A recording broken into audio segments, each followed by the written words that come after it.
Assalamualaikum warahmatullahi wabarakatuh. Perkenalkan, nama saya Yulki Hafizah. Saya salah satu mahasiswi Universitas Islam Negeri Araniri Banda Aceh, Fakultas Sains Teknologi, Prodi Biologi. Baik, kali ini saya akan menjelaskan tentang apa itu arus laut dan bagaimana arus laut itu bekerja. Baik, pertama sekali kita akan menjelaskan dulu tentang definisi arus laut. Arus laut dapat pula diartikan sebagai gerakan masas air laut dari satu tempat ke tempat lain, baik secara vertikal maupun secara horizontal, sehingga menuju suatu keseimbangan atau juga gerakan air yang sangat luas yang terjadi pada seluruh lautan di dunia. Arus ini juga merupakan suatu gerakan mengalir, suatu massa air yang disebabkan karena tiupan angin atau juga berbeda densitas ataupun pergerakan gelombang panjang. Arus laut, sistem sirkulasi dari samudra dalam arah pergerakan vertikal dan horizontal yang dibangkitkan oleh gaya gravitasi, gaya gesek angin, dan variasi kerapatan air pada bagian yang berbeda dalam samudra. Aliran laut samudra berada dalam pola yang sangat kompleks.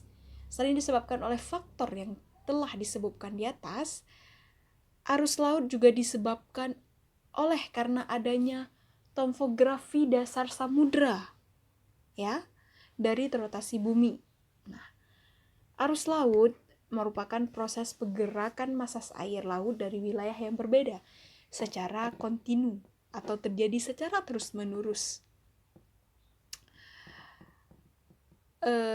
Biasanya mereka melakukan analisis lanjut mengenai pergerakan masas air, yaitu dengan cara proses gerakan masas air lalu menuju keseimbangan hidrostatis yang menyebabkan perpindahan horizontal dan vertikal masas air. Oke, selanjutnya saya akan menjelaskan bagaimana arus laut bekerja. Arus laut digerakkan berbagai sumber, angin, pasang surut, perubahan massa sejenir air, dan rotasi bumi. Topografi dasar laut dan garis pantai memodifikasi gerakan itu, menyebabkan arus semakin cepat, semakin lambat, atau perubahan arah. Arus laut dibagi menjadi dua kategori utama. Yang pertama, arus permukaan dan arus dalam.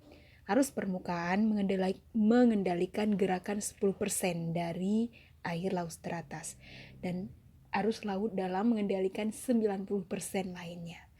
Meski disebabkan hal yang berbeda, kedua arus ini saling mempengaruhi sehingga menjadi gerakan rumit yang membuat seluruh lautan bergerak.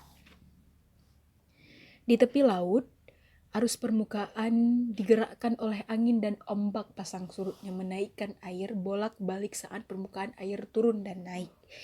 Sementara di lautan terbuka, angin adalah kekuatan utama arus permukaan. Ketika angin bertiup di atas lautan, ia menarik lapisan air yang paling atas.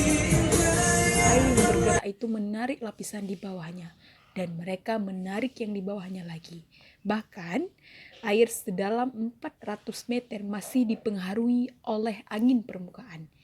Jika Anda memperkecil layar untuk melihat pola arus permukaan di seluruh bumi, dapat dilihat bahwa